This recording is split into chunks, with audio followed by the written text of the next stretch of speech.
I gained 125 pounds. I was lazy. That's who I am. I'm a guy that likes to sit back, watch TV, and eat pizza. Like everybody. 297 pound, working for Ecolab, spraying for cockroaches, making $1,000 a month.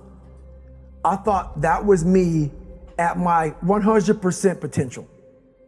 Come to find out, a few years later, I wasn't anywhere near that. 106 pounds less, graduated Navy SEAL training, went on to do all these other things. Looking back on that, that was me trying hard. That's why people gotta understand what is in us.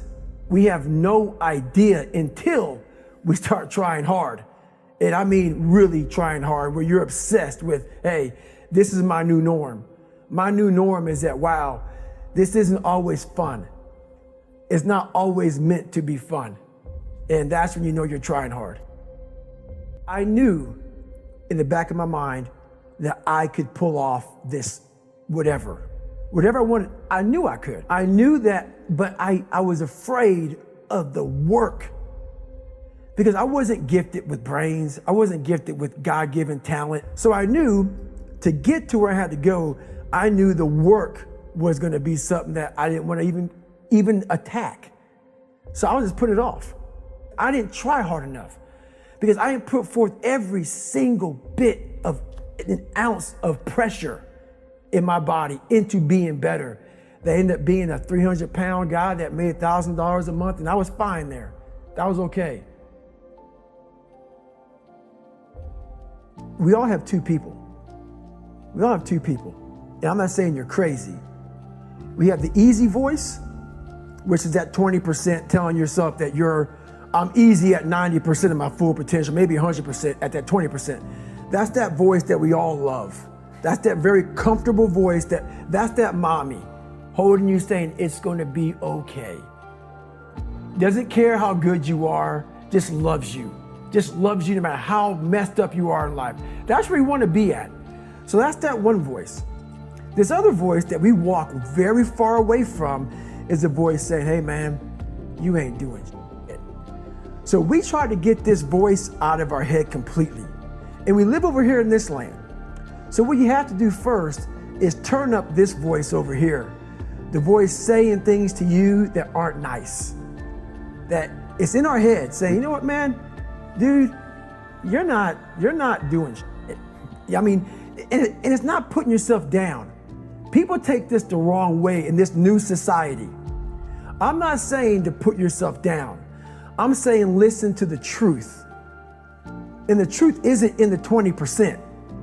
The truth is in this other part of your brain saying, look, man, you're wasting a bunch of percentage here. We have 80 more percent that we're not tapping into because in this other 80% is suffering, pain, failure, self-doubt, darkness, and then a whole bunch of light. But to get to this light, you gotta go through all of this shit. So a lot of us know that.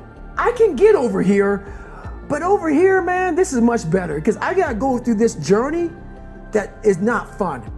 This from 20 to 100%, this in between is not fun.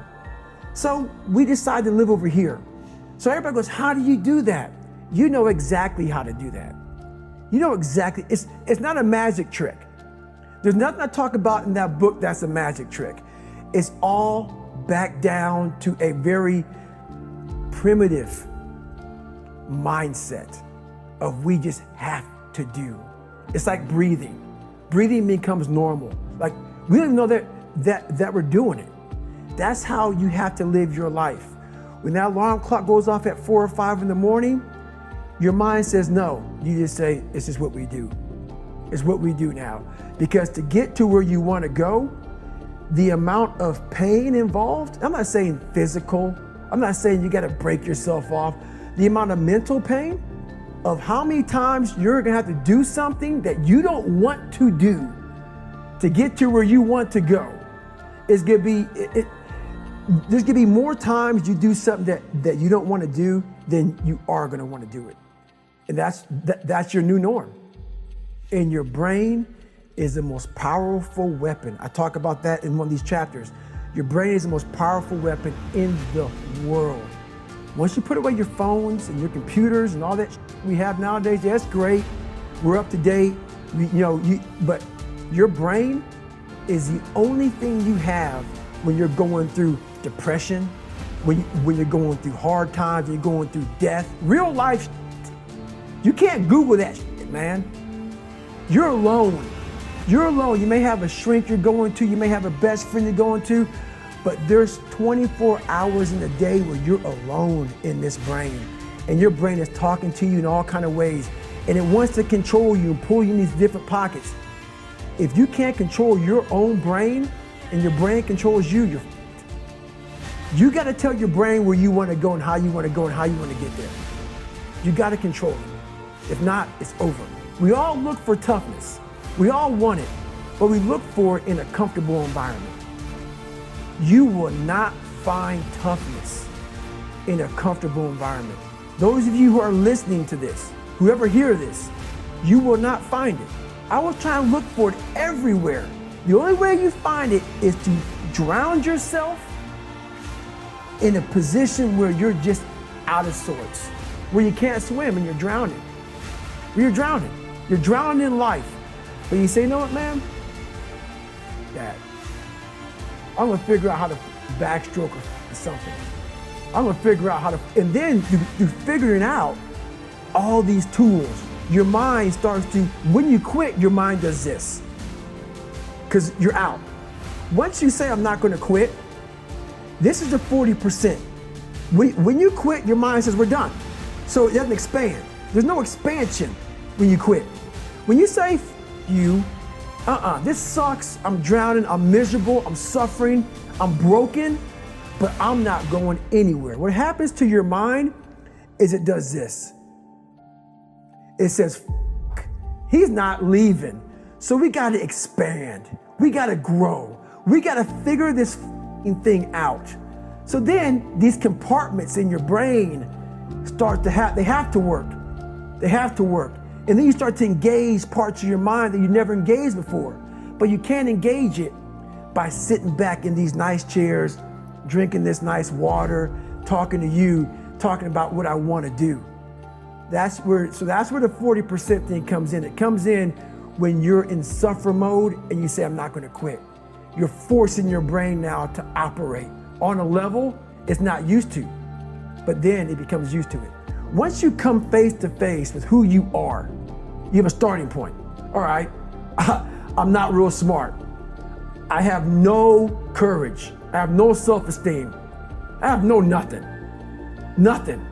That's my starting point. Now we can move from there. But if I tell myself I'm strong, I have courage, I'm smart, and all these are lies, you continuously push that starting point backwards. Right? So that starting point is the truth. The no bullshit truth that only you can tell yourself. Literally, I started feeling victory just by putting myself in the battle. It wasn't about going to Navy SEAL training.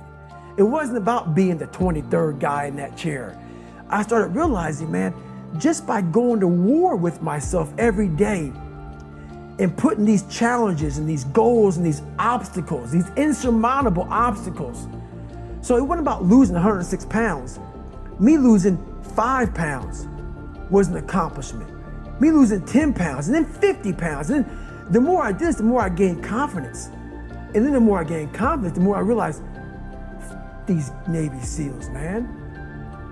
These guys can't do what I'm doing right now. I had no coach, had no trainer, had no money. I didn't know how to lose weight. I had no knowledge of what I was doing. I was just working. I was just sacrificing. And then through that, all these different tools started coming up. But I would have never found these tools if I didn't put myself in a very uncomfortable place.